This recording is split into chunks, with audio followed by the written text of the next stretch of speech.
Good morning. I am Dr. Concepcion D, Rayel, an obstetrician-gynecologist and a gynecologic oncologist practicing at Davao Doctors Hospital.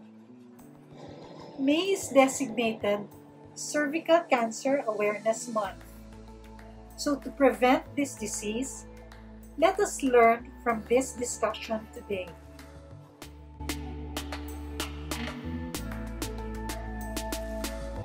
In the Philippines, this remains as the #1 cancer of the female reproductive tract.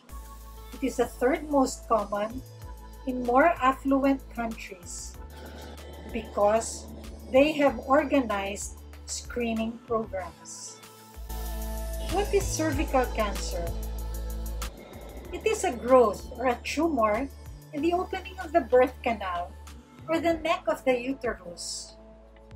In the vernacular, this is called kwelyo ng matres. Not all lesions in that area are cancer, so it has to be proven by biopsy.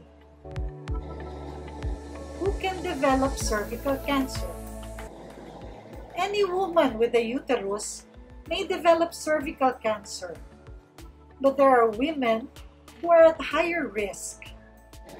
It is more common in women who have early onset of sexual activity, women with multiple sexual partners, women with high-risk male partners, and those with many children, women who are also exposed to sexually transmitted infections.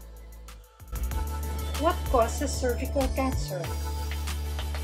The human papillomavirus is responsible. It causes changes in the lining of the cervix. Most infections disappear, but the high-risk HPV type can persist and cause cancer of the cervix. This virus is commonly transmitted through sexual contact.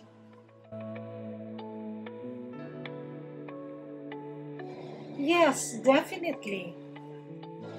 Primary prevention includes education on sexuality, meaning abstinence, delaying sexual activity, and childbearing, or even use of barrier contraceptives. But what is important is vaccination against HPV.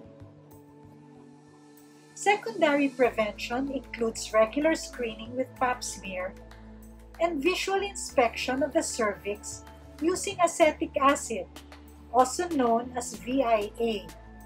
HPV testing is also available and is important.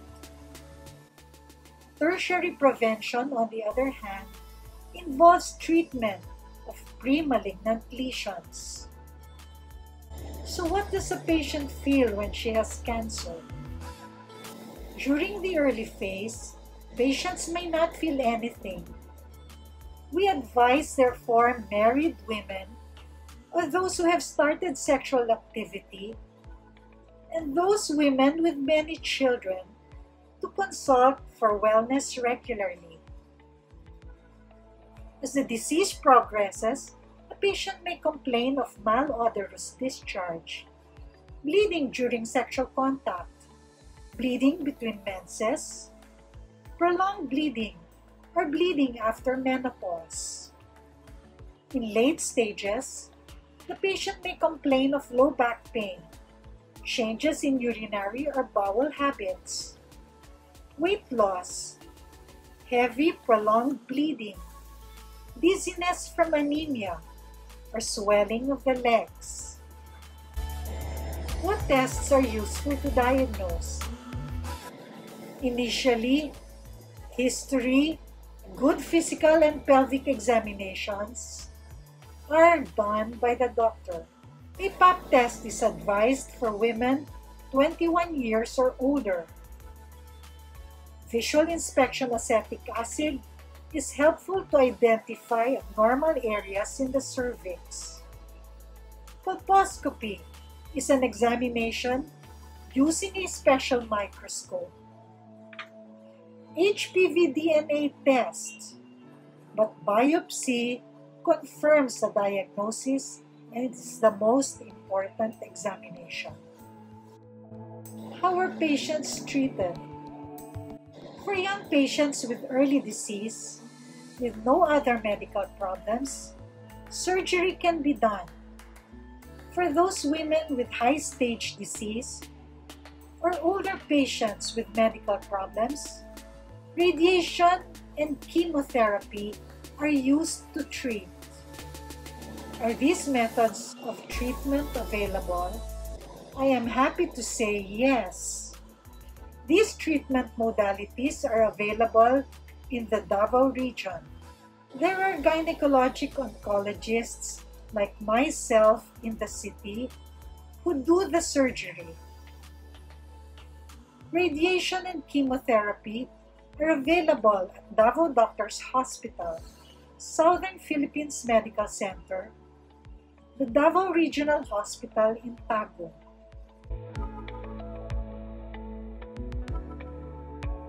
It is very important to have regular consultations with your obstetrician gynecologists who will do the pap smear for screening.